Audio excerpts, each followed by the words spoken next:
일본의 경제 성장률은 2007년도에 1.5%였는데 우리나라는 5.8%까지 나왔어요. 엄청나게 빠르게 경제 성장을 하고 증시 매력도도 좋고 그런 나라였었어요. 그런데 이게 2023년도에 보니까 일본이 오히려 우리나라를 추월해서 경제 성장률을 1.9%를 기록하고 우리나라는 2023년도에 1.4%의 경제 성장률을 기록을 했다. 그러니까 일본이 오히려 우리보다 앞서버린 거예요. 11월 말에 우에다 일본은행 총재가 이제 금리 인상이 가까워지고 있다라는 언급을 하면서 이제 미일 금리 차가 더 좁혀질 가능성이 높아졌다. 이렇게 볼 수가 있는 거죠. 일본이 이제 금리 인상을 해나가기 시작을 하면은 미국이 계속 금리 인하를 해나가기 시작을 하면은 자연스럽게 이 엔캐리 트레이드 수익률도 계속 떨어지면서 엔캐리 청산이 엄청나게 가속화될 것이다. 앞으로 1년 동안은 더 엔화의 약세가 그동안 일어난 만큼 엄청난 엔화의 강세로 전환될 가능성이 있지 않느냐 이렇게 저는 생각을 하는 겁니다.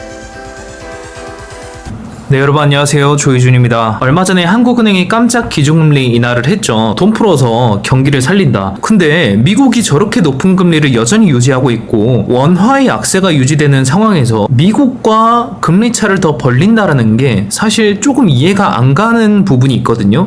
외신들에서도 깜짝 인하를 했다라고 언급을 했고, 그래서 제가 그것과 관련돼서 한국은행이 외신들이 볼 수 있도록 영문으로 작성한 발표 자료를 보니까 환율 변동은 커졌지만 가계부채가 지속적으로 둔화되고 경제 성장에 대한 하방 압력이 심화되면서 기준금리를 추가로 인하하고 경제의 하방 리스크를 완화하는 게 적절하다고 판단했습니다. 더불어서 국내 경제의 성장은 현재 수출 성장의 둔화로 약화되었고 노동시장에서도 실업률이 낮은 수준으로 유지가 되고 있지만 취업자의 수의 증가는 둔화가 되고 있다. 현재 상황에서 주요 수출 산업의 경쟁 심화가 일어나고 있고 세계 무역 보호주의의 증가 가능성으로 인해서 수출 성장이 당초의 기대치보다는 못할 가능성이 높습니다. 그래서 지금 상태에서 금리를 더 낮춰서 국내 기업들의 수출 경쟁력 그리고 금융 비용의 부담을 완화시켜주려는 목적이 아닌가 이런 생각도 들고 있습니다. 2021년도 7월부터 2022년도 7월까지 이때 보면은 우리나라와 미국의 금리 차가 0.5%로 21년도 7월 대비 0.25%밖에 금리 격차가 안 늘어났거든요. 그럼에도 불구하고 달러 대 원화 환율을 보면은 원달러 환율이 1140원에서 1300원까지 엄청나게 약세가 돼요. 근데 그 당시에 우리나라는 외환보유고를 엄청나게 또 투입을 했었어요. 이 당시에는 이 정도로 투입을 했는데도 원화의 약세가 엄청나게 일어났던 거죠. 그리고 2022년 7월부터 2022년도 9월 정도까지 금리 차가 0.75%로 또 벌어지니까 달러 대비 원화의 환율이 1400원대 정도까지 엄청나게 원화의 약세가 가파르게 일어나게 됩니다. 근데 그 당시에도 우리나라는 외환보유고를 엄청나게 투입해서 환율 방어를 하려는 노력을 했었죠. 그리고 나서 22년도 말부터 23년도 한 9월 정도까지 미국이 금리 인하를 하기 직전까지 보면은 그때까지도 미국이 계속 금리를 올리면서 금리 차를 벌렸기 때문에 우리나라가 외환보유고를 투입해서 계속 외환보유고가 줄어드는 이런 움직임이 나왔고, 그리고 반대로 2024년도 9월 중순부터 미국이 금리 인하를 하기 시작하는 트렌드로 전환이 되면서는 우리나라와 미국의 금리 차가 벌어짐에도 불구하고 외환보유고의 투입은 크게 늘어나지 않는 모습, 그러니까 거의 비슷하게 유지가 되는 모습이 보여졌다. 그렇다는 것은 미국이 금리를 인하하는 트렌드에서는 금리 차가 조금 벌어진다 한들 중앙은행이 외환시장에 적극적으로 개입을 하지 않더라도 어느 정도의 달러당 1,400원 수준의 환율을 유지를 하는 게 아니냐 이렇게 생각을 할 수가 있겠죠. 자, 어쨌든 그러한 과정 속에서 최근에 보면은 원달러와 원과 엔화의 환율, 최근에 보면은 달러는 초강세를 보이고 있고 원화는 약세 그리고 엔화는 초약세의 움직임을 보이고 있어요. 지금 현재로는. 자, 그러면은 지금은 달러의 초강세, 원화의 약세, 엔화의 초약세가 되고 있는데, 그러면은 지금과 금리 수준이 비슷했고 비슷한 움직임을 보였던 2007, 8년도 때는 어떤 움직임이 나왔을까를 보면 2005년도부터 2007년도 거의 말 정도까지는 일본이 거의 제로 금리를 유지를 했고요. 그리고 미국은 1%에서 5.25%로 금리 인상을 합니다. 미국이 1.1%에서 5.25%로 금리 인상을 하는데도 이 당시에 원화는 엄청나게 강세를 보였거든요. 엔화 대비 원화도 엄청나게 강세를 보였고 달러 대비 원화의 강세가 엄청나게 일어났어요. 2007년도 말 직전까지. 미국이 저렇게까지 금리를 올림에도 불구하고 원화의 강세가 엄청나게 나왔던 거죠. 그래서 이 당시에는 지금과 다르게 원화의 초강세, 달러의 약세, 엔화의 초약세 이 움직임이었어요. 그런데 반대로 미국이 금리 인하를 하기 시작하고 일본이 이 당시에 금리 인상을 들어가기 시작을 하면서 갑자기 엔키리 자금의 청산이 일어나면서 대규모 대출의 회수가 일어나면서 시장의 유동성이 흡수가 되고 수면 아래에 있었던 리스크들이 수면 위로 떠오르면서 경제 위기가 대두되기 시작을 했죠. 그러면서 원화의 초약세로 전환이 되고 달러는 강세, 그리고 엔화는 초강세를 보이게 되었습니다. 그래서 미국은 금리를 내리고 있었지만 일본은 금리를 올리고 있었던 트렌드였거든요. 이 상태에서 글로벌 금융위기가 오니까 기축통화국이었던 달러와 엔화의 강세가 더 두드러지는데, 이때 금리 인상을 하던 일본은 엔화의 초강세가 이어지게 되고 엔키리 자금이 막 또 들어오면서, 그리고 미국의 달러는 기축통화국이다 보니까 금융위기 사태에서도 여전히 달러의 강세를 유지하고 그 외에 원화 같은 경우에는 엄청난 약세를 보였다. 자, 근데 지금은 미국이 금리 인상을 하는 이 시점에 달러는 초강세, 원화는 약세, 엔화는 초약세를 보였거든요. 엔화의 포지션은 비슷했단 말이에요. 근데 원화와 달러의 가치만 이 당시와 비교했을 때 엄청나게 달라졌어요. 이 당시에 보면은 일본의 경제 성장률은 2007년도에 1.5%였는데 우리나라는 5.8%까지 나왔어요. 엄청나게 빠르게 경제 성장을 하고 증시 매력도도 좋고 그런 나라였었어요. 그런데 이게 2023년도에 보니까 일본이 오히려 우리나라를 추월해서 경제 성장률을 1.9%를 기록하고 우리나라는 2023년도에 1.4%의 경제 성장률을 기록을 했다. 그러니까 일본이 오히려 우리보다 앞서버린 거예요. 그러면 2007, 8년도 당시와 2023년도, 2024년도 이 당시 때를 지금 비교를 하자면 우리나라의 경제 성장률은 엄청나게 빠져있는 상태이고, 그러니까 사람들이 경제 성장률이 계속 빠지니까 매력도를 느껴야 되냐 마냐에 대한 고민에 빠지기에 좋은 그런 시장이라는 거예요, 지금 상태는. 근데 오히려 일본의 경우에는 경제 성장률이 높아지고 있는 상태이기 때문에, 그리고 오히려 우리나라보다 2023년도에 더 높은 경제 성장률을 보였기 때문에 오히려 지금 일본이 금리 인상을 하고 미국이 금리 인하를 할 때 금융위기가 또 한 번 온다면 지금과 같은 상태에서는 원화의 초약세 중에 초약세가 이어질 가능성이 있지 않냐, 이렇게 생각을 해볼 수가 있겠죠. 엔화는 반대로 초강세로 이어질 가능성이 높은 그런 부분이라고 생각을 합니다. 그러면은 그 금융 위기라는 게, 그 경제 위기라는 게 도대체 언제 올 수 있는 것이냐, 올 수 있는 건 맞느냐라고 봤을 때, 물론 이거는 제 개인적인 생각이긴 하지만 과거에도 그랬든 이번에도 분명히 수많은 이 엄청난 이 엔키리 자금이 일본 마이너스 금리로 유지되고 미국이 금리 인상을 할 때 엄청난 자금이 나갔을 거예요. 이걸 보시면 알 수 있습니다. 2008년도 때를 먼저 예를 들어 볼게요. 자, 2006년도에서 이게 지금 한국은행에서 나온 최근에 나온 그 자료인데, 2006년도에서 8년도 이때 보면은 미국이 1%에서 5.25%로 금리 인상을 하던 시점이었습니다. 근데 그 당시 일본은 뭐였어요? 제로 금리를 유지하고 있었단 말이에요.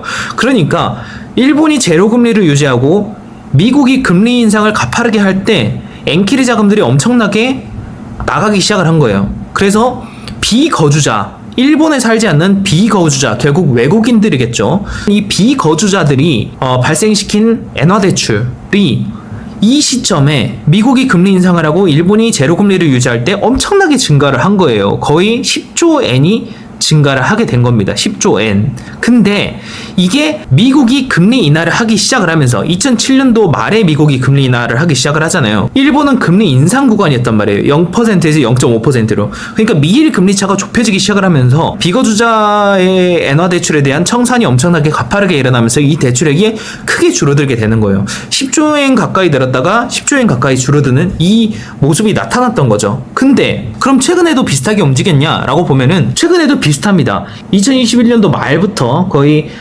최근까지 미국은 0.25%에서 5.5%로 금리 인상을 했고요. 일본은 마이너스 금리를 유지를 했단 말이에요. 근데 이 당시에 보면은 비거주자에 대한 엔화 대출이 엄청나게 증가한 거를 볼 수가 있습니다. 오히려 2007, 8년도 때 증가한 것보다 훨씬 많이 대출액이 증가를 했단 말이에요. 그러면 그 훨씬 더 많은 자금이 앞으로 훨씬 더 많이 회수가 될 거 아닙니까? 자연스럽게 거의 2배 가까이 되는 금액이 이렇게 대출로 나가 있는 거예요. 엔화 대출로. 이제는 미국은 금리 인하를 하고 있고 일본은 또 금리 인상을 하고 있잖아요. 그러니까 미일 금리 차가 좁혀지면서 엔키리 수익률이 지금 계속 이렇게 떨어지기 시작을 했어요.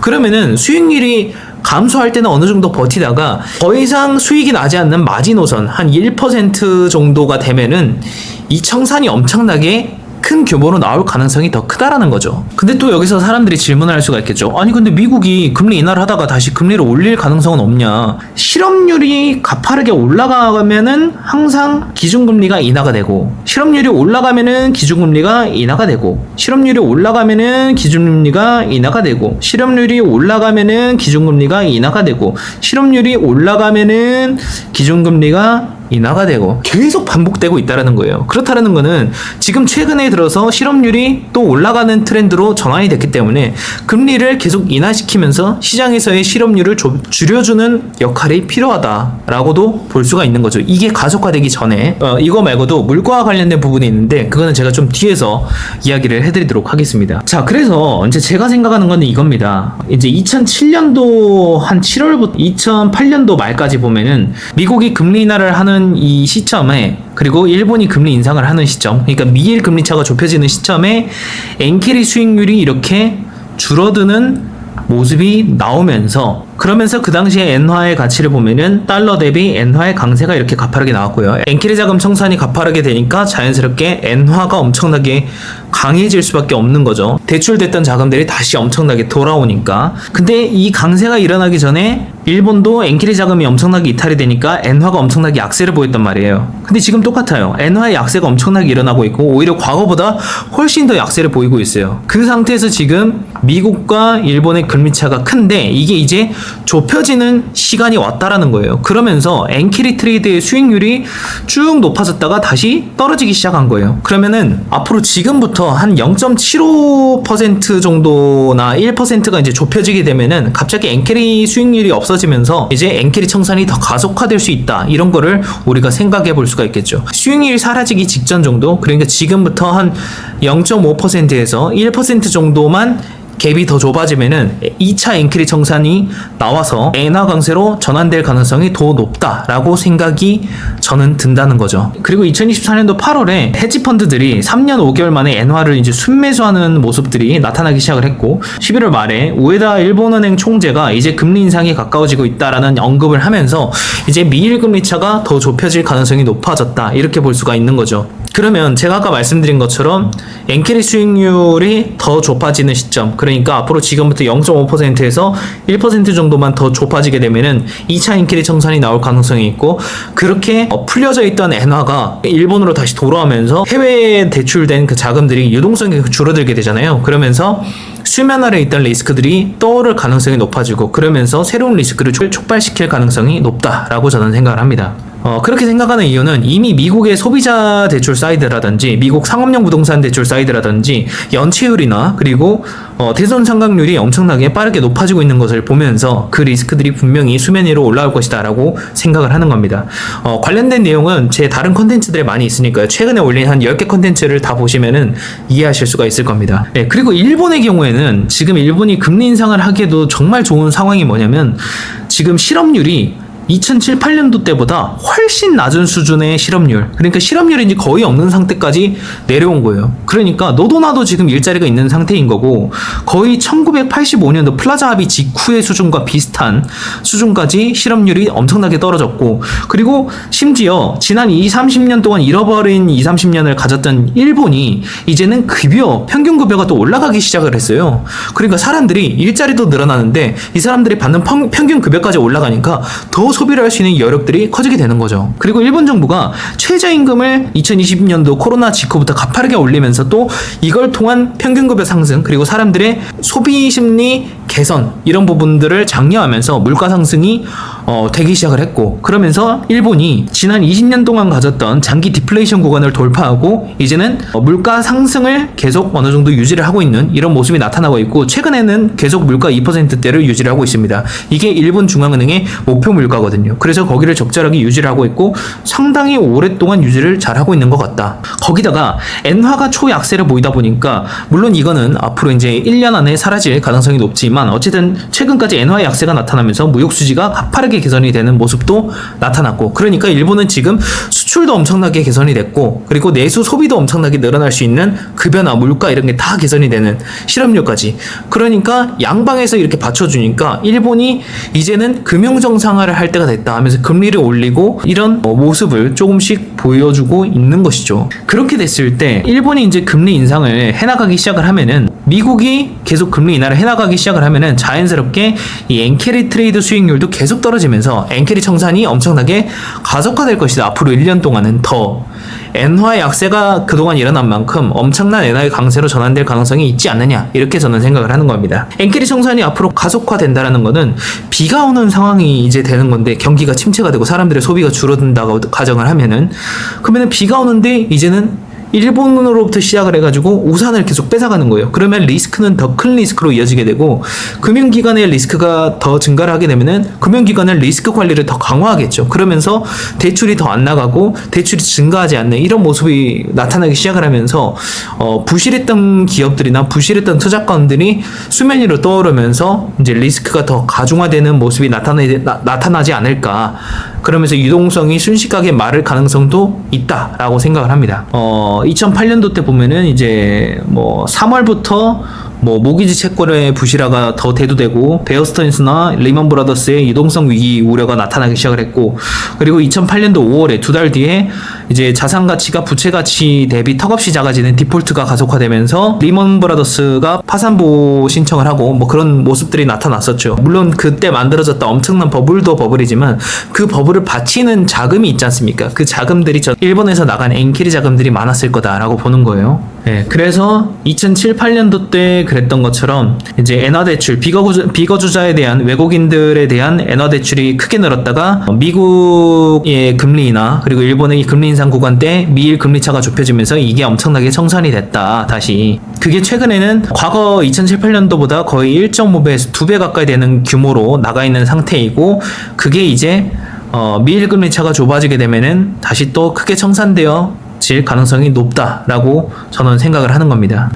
근데 그러한 상태에서 우리나라가 상당히 아쉬운 거는, 과거에는 그래도 경제 성장률이 5.8%대까지 나오는 엄청나게 빠르게 성장하는 국가였다면 지금은 1.4%대의 경제 성장률을 보이고 있고, 오히려 일본보다 더 낮은 수준을 보이고 있음에 따라서, 그리고 우리나라는 지금 금리를 더 가파르게 인하를 하고 있고, 일본은 금리 인상을 하겠다라고 하는 상황이기 때문에 오히려 엔화의 초강세가 원화 대비 나올 가능성이 더 높지 않느냐, 저는 이렇게 생각을 하는 겁니다. 그리고 참고로 말씀을 드리면 2008년도 그때 이제 금융위기도 일어나고 엔화의 강세, 달러의 강세, 원화의 약세가 일어날 때 원화의 약세를 막기 위해서 그 당시에 외환보유고가 24%나 증발을 했습니다. 그럼에도 불구하고 원화는 달러 대비 50% 정도 약세를 보였던, 그런 걸 감안을 했을 때 충분한 외환 보유고가 원화의 가치를 지켜주지 않는다라는 거는 우리가 생각을 해볼 수가 있겠죠. 그 당시에 코스피 지수도 이렇게 50% 가까이 하락하는 모습을 보였고, 원화의 가치도 50% 약세가 됐지만 달러 대비 코스피 지수도 50%가 빠지면서 상당히 네거티브한 모습들이 나타났었다. 그 당시에 외환보유고가 어떻게 됐냐면은 2006년도만 하더라도 외환보유고의 합계가 장단기 외채 합계보다 더 많았어요. 근데 2007년도부터 갑자기 외채가 외환보유고보다 더 많아지고, 2008년도에는 환율 방어를 위해서 외환보유고가 엄청나게 쓰여지면서 외채가 외환보유고보다 훨씬 더 많아지는 모습이 나타났고요. 근데 2023년도를 보잖아요. 외채가 환율 방어를 하기 전에 이미 외채가 외환 보유고보다 압도적으로 많은 모습이 나타나고 있습니다. 거의 외환 보유고의 50% 정도가 더 많은 수준의 장단기 외채를 가지고 있고, 지금 2023년도에 단기 외채 합계만 보더라도 전체 외환 보유고의 32.4%나 될 정도로 단기 외채만 하더라도 이 정도가 된다는 거죠. 근데 만약에 2024년 말부터 만약에 일본이 금리 인상을 하거나 미국이 금리 인하를 해서, 또는 일본의 금리 인상과 미국의 금리 인하가 12월에 같이 일어났을 때 파격적으로 엔캐리 자금의 청산이 일어날 가능성이 있고, 그로 인해서 새로운 위기의 촉발, 그리고 2025년도에는 그 리스크가 좀 더 가중되면서 안 그래도 낮아진 경제 성장률인 우리나라에서 외환 보유고로 환을 방어해야 될 상황이 더 커질 수가 있다. 그랬을 때 외환 보유고가 더 줄어들면은 거의 단기 외채도 이렇게 큰 상황에서 리스크를 더 촉발시킬 가능성도 있다라는 거죠. 그리고 외환 보유고가 충분하다고 해서 원화의 가치를 지켜주지 않는다라는 거는 2008년도에 이미 입증이 됐다라고 생각이 들기 때문에 이런 거를 참조하실 필요가 있다라고 생각이 들고요. 그리고 이제 우리나라가 이제 과거보다 조금 열악한 부분과 더 나아진 부분이 뭐냐면 일단 실업률이 2008년도 이 정도 때를 비교를 해보면은 이 당시에는 3%였고 지금은 2.7%거든요. 그러니까 실업률이 조금 떨어졌지만 거의 비슷한 수준이고, 근데 반대로 경제 성장률은 5.5%대에서 1.5%대 1.5% 수준으로 이렇게 떨어지는 모습이 나타났고, 최근에 분기만 봤을 때 무역 수지 같은 경우에는 이렇게 2008년도 대비 가파르게 개선이 되면서 긍정적인 모습이 나타났었고요. 리테일 판매 같은 경우에는 이렇게 2007, 8년도 때보다 성장률이 이렇게 마이너스로 되고 있는 모습이 나오고 있는 거죠. 그리고 이제 소비자 지출 사이드를 보면은 이제 사람들이 과거에 쭉쭉쭉 늘려오던 소비 지출을 이제는 좀 둔화되는 모습을 보여주고 있다. 그리고 이제 제조 PMI 같은 경우에도 지금 이제 부정적으로 생각하는 사람들이 늘어나면서 이렇게 50 밑으로 떨어지는 모습이 나오고 있고, 최근 들어서 물가는 중앙은행이 지금 안정적으로 잡아가고 있다라고 이제 언급을 했는데, 2007, 8년도와 같은 상황이 일어나면서 만약에 엔화의 초강세, 달러의 강세, 원화의 초약세가 일어나는 상황이 됐을 때는 물가가 갑자기 폭발적으로 급증할 수 있는 가능성이 있습니다. 왜냐하면 원화의 가치가 떨어지다 보니까 해외에서 수입해 오는 것들이 엄청나게 비싸지니까, 그러면서 물가가 엄청나게 급증할 가능성이 있고, 그래서 그 당시를 보면은 우리나라는 이렇게 높은 금리 수준을 오랫동안 더 유지를 했었고, 오히려 미국이 금리 인하를 종료했음에도 불구하고 우리나라는 거의 4%대 가까이 되는 정도의 금리를 유지했었던 이런 움직임이 나왔었습니다. 그 당시에. 근데 지금과 같은 경우에는 우리나라가 경제 성장률도 상당히 많이 떨어졌을 뿐더러, 그리고 앞으로 일본의 금리 인상 가능성, 그리고 미일 금리 차 축소로 인해서 엔캐리 청산 가능성이 높아졌을 때 발생될 수 있는 리스크까지 따졌을 때는 조금 위험한 부분이 있을 수도 있겠다, 이렇게 저는 좀 생각을 하는 거죠. 네, 거기다가 제가 오늘 아침에 기사를 보다가 깜짝 놀란 게, 저축은행의 절반이 연체율이 10% 이상이 된다고 그래요. 그러니까 우리나라 이제 1금융권에서 막힌 대출들을 뭐 이제 저축은행이나 이런 데로 가면서,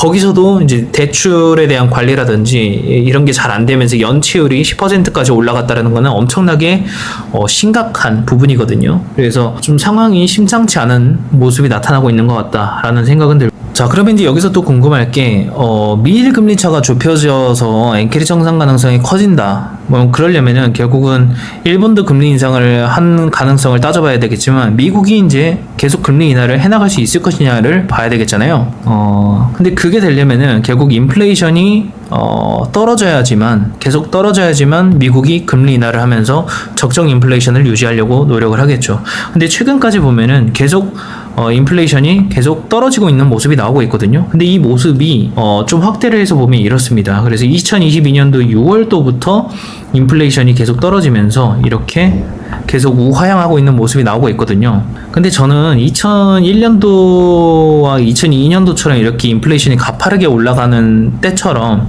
또 이렇게 올라갈 가능성은 거의 없다라고 생각을 해요. 왜냐하면 2022년도까지 인플레이션이 저 정도로 올라간 이유는 사람들이 막혀있던 보복 소비, 엄청난 저축률을 소화해 나가면서, 그리고 지원금도 많았었잖아요. 그게 엄청나게 순식간에 풀리면서 보복 소비로 인해서 기업들의 엄청난 현금도 쌓이고 최고 실적들을 기록하면서 이런 모습이 나왔다면, 지금은 이제 그런 저축률이 과거 코로나 직전 수준으로 떨어진 상태거든요.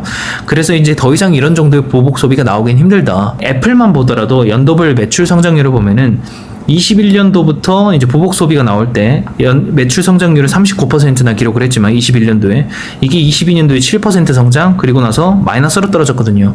근데 이게 아이폰의 매출 성장률뿐만 아니라 서비스 매출도 마찬가지로 21년도에 27%, 22년도엔 14%로 떨어지고 2023년도에는 9% 성장으로 떨어지는, 여기서 제가 말하고 싶었던 거는 코로나 때 쌓였던 그 높은 저축률이 이제 계속 가파르게 보복 소비로 줄어들어서 2021년도, 22년도, 길어야 23년도까지 이어졌다면, 이제는 과거처럼 높은 인플레이션이 나오면서 성장해 나가기는 쉽지 않다라는 거죠. 그래서 이게 그래서 앞으로의 인플레이션이 과거의 인플레이션처럼 이렇게 높게 유지되기는 쉽지 않을 것이다. 유가가 폭발적으로 올라가지 않는 이상. 자, 그런 관점에서 유가를 보면은 유가도 미국이 인플레이션이랑 비슷하게 움직이고 있어요. 보면은 20년도 초부터 22년도 5월까지 유가가 가파르게 올라갔잖아요. 이때 미국의 인플레이션도 이렇게 가파르게 올라갔었죠. 근데 최근에 들어서 유가가 이렇게 계속 떨어지고 있는 모습이 나오고 있죠. 이 모습이 정확하게 이 인플레이션, 미국의 인플레이션의 움직임과 거의 똑같이 움직입니다. 근데 중요한 게 오펙 플러스에서 유가 지금 막 감산을 하면서 예전에 바이든이 뭐 사우디 왕자 만나고 뭐 그 증산을 해달라 뭐 이런 거 기억나시죠? 근데 오펙은 계속 감산을 했거든요. 그렇게 해서 유가를 계속 끌어올리려는 노력들을 했었죠. 근데 계속 감산을 하고 있음에도 불구하고 의견 분열들이 계속 일어나고 있는 거예요. 왜냐면 감산은 계속 하고 있는데 유가가 안 올라. 감산을 하는 이유가 유가가 떨어지니까 유가를 올리기 위해서 감산을 하는 건데 감산을 막 해도 지금 유가가 계속 다운 트렌드 빠지고 있는 모습이 나오고 있다는 거예요. 네, 그렇다라는 거는 감산을 하고 있음에도 불구하고 유가가 빠지고 있는 모습이 나온다는 거는 시장의 소비가 그만큼 더 줄어들고 있다라고 해석을 해볼 수가 있겠죠. 그리고 이제 오펙 플러스에서도 내년까지 점진적으로 감산을 완화해 나가겠다라는 목표를 가지고 있기 때문에 앞으로 유가가 더 떨어질 가능성이 높다라고 저는 생각을 하고요. 예, 그리고 이제 그렇게 이제 소비 인플레이션이 이제 떨어지고 있는 상황 속에서 그리고 유가도 빠지고 있는 상황 속에서 사람들이 이제 그런 이야기를 해요. 트럼프 2기 정부가 나와서 관세를 올리면은 다시 물가가 살아날 가능성이 있는 거 아니냐 이런 이야기를 하는데 사실 관세라는 거 자체가 2017년도나 무역전쟁 전이나 무역전쟁 후인 2024년도를 비교해 보더라도 그렇게 관세를 붙였음에도 관세 증가액 자체가 그렇게 크지를 않아요. 이게 단위가 10억 달러인데 2017년도에 관세로 걷어들이는 미국의 400억 달러, 그러니까 한 50조 원 정도 되고요. 그리고 2024년도에 이게 한 200억 달러 증가를 해가지고 한 7, 80조 원 정도 관세로 1년 동안 미국 정부가 세수로 걷어들인 관세에서, 그러니까 그 정도 몇십조 원 정도의 증가가 과연 미국 사람들의 소비 물가에 그 정도로 영향을 미칠 것이냐, 또 그건 아닌 것 같아요. 왜냐면 어쨌든 관세를 그만큼 부과해도 중국이 계속 가격을 다운시켜가지고 수출을 하기 때문에 그게 계속 해지가 된다라고 저는 생각을 하거든요. 네, 제가 이렇게 말하는 이유가 뭐냐면 무역전쟁 전에 미국이 연도별로 수입액이 가장 많은 주요 수입국을 보면은 중국이 이렇게 많았어요. 근데 무역전쟁을 하고 나도 사실 그 수입액이 1년 동안은 잠깐 줄었지만 코로나 때랑, 근데 이게 다시 증가를 하면서 22년도에 다시 회복을 했어요. 그 무역전쟁 직전 수준 그 이상으로 중국에서 미국이 엄청나게 많이 수입을 하고 있고요. 그리고 여전히 무역전쟁 전이나 무역전쟁 후나 이 파란 색깔을 보면은 미국이 여전히 중국에서 무역 적자를 이 정도로 계속 똑같이 보고 있단 말이에요. 거의 매년 한 마이너스 4천억 달러씩 계속 무역에서 손실을 보고 있는 거예요. 미국이 중국한테. 근데 이게 무역전쟁 전이나 관세를 붙인 무역전쟁 후나 사실 어쨌든 이 정도의 수준이 계속 유지가 된다라는 거는 중국이 그만큼 가격을 다운시켜가지고 관세를 붙여도 그거를 상쇄시킬 수 있는 정도로 다운을 시켜서 수출을 하니까 계속 이게 이어지는 거예요. 그러니까 물가 상승으로 이어진다라는 거는 잘못된 저는 판단이라고 생각을 합니다. 그리고 또 하나의 부분, 사람들이 이제 트럼프가 당선이 되면은 또 대규모 인프라 개발이라든지 뭐 기업들의 법인세를 깎아주기 때문에 국채를 더 발행해가지고 앞으로 국채를 발행해가지고 미국의 재정 적자를 더 악화시키고 대규모 또 투자를 하면 또 그걸로 또 인플레이션이 또 살아나는 거 아니냐, 또 이런 이야기를 하는데 미국 정부가 법인세로 이제 걷어들이는 금액을 보잖아요. 2017년도에 3,400억 달러입니다. 한 500조 원 정도? 근데 2024년도에 이게 4,700억 달러로 증가를 해요. 법인세에서만 한 1,300억 달러가 증가를 했어요. 17년도 대비 2024년도에.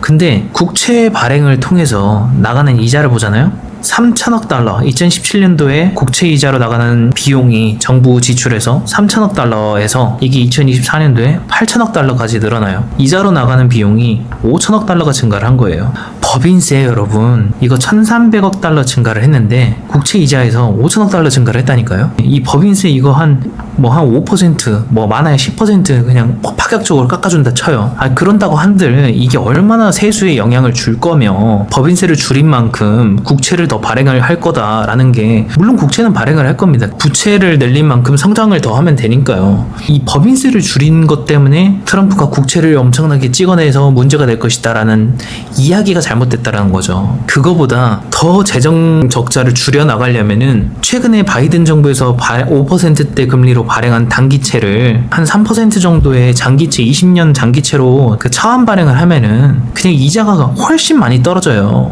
근데 어떻게 그 법인세 그 낮춘다고 해서 뭐 재정 적자가 엄청나게 불어나고 뭐 이런 얘기가 솔직히 말이 안 되는 거죠. 그러니까 미국은 재정 적자의 개선을 하려면 세수를 파격적으로 늘린다기보다는 지출을 파격적으로 줄이면 돼요. 예를 들어서 지금 바이든 정부에서 고금리 단기채로 발행했던 거 있잖아요.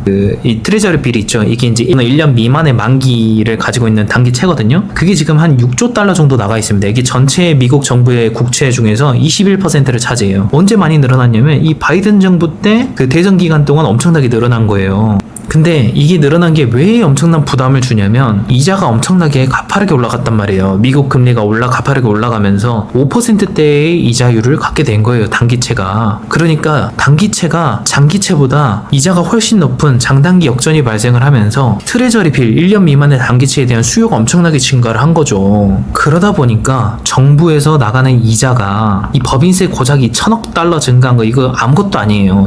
이자가 한 4천억 달러 증가를 했는데 법인세 1,000억 달러 증가한 거에서 뭐 할인해줘봐야 저게 얼마나 영향을 미치겠냐고요. 그래서 이자가 중요한데 이자가 단기채 고금리 단기채를 엄청나게 바이든 정부에서 찍어내니까 갑자기 총 지출액에서 국채 이자로 나가는 비용의 비중이 17년도에 6.6%에서 계속 늘어나더니 이게 그 바이든 정부에서 단기채 찍어내면서 이게 23년도에 10% 그리고 2024년도 보니까 13%까지 엄청나게 늘어난 거예요. 그러니까 정부가 쓰고 싶은데 돈을 못 써요. 인프라든 뭐든 이런데 그 국가 개발하거나 일자리 창출하는 데는 못 쓰고 이자 갚는 데만 이렇게 돈을 써야 되니까 제대로 된 재정 지출, 재정 운영이 안 되는 거죠. 그래서 본질은 법인세가 뭐냐 이런 얘기를 우리가 할 게 아니라 어떻게 하면 이 지출의 비용을 다운시키냐에 대한 고민을 해야 되고 그걸 트럼프 정부가 지금 고민을 하고 있을 것이다.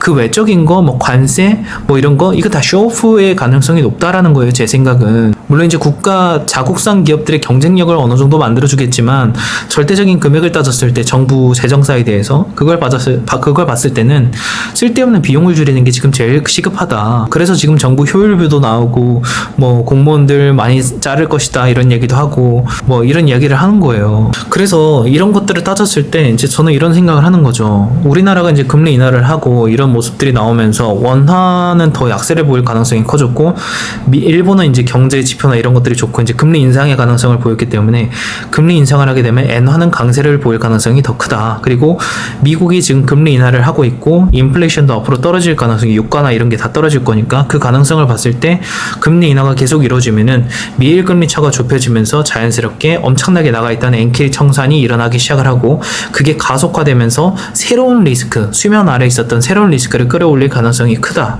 그러면 시장에 새로운 리스크가 등장을 하고 그렇게 됐을 때 금융위기 또는 경제위기로 번질 가능성도 있는 거고 아닐 수도 있는 거고요.